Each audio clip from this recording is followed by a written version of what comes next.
इस तस्वीर में एक मैसेज है।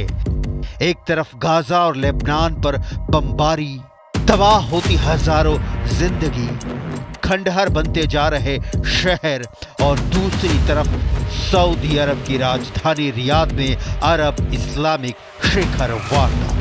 पश्चिम एशिया में कुछ बड़ा होने वाला है। क्या अब नेतन्याहू के खिलाफ अरब देशों का चक्रव्यूह तैयार हो चुका है? क्या ये चक्रव्यूह गाजा और लेबनान पर लगातार बमबारी और 48,000 लोगों की मौत का बदला लेगा?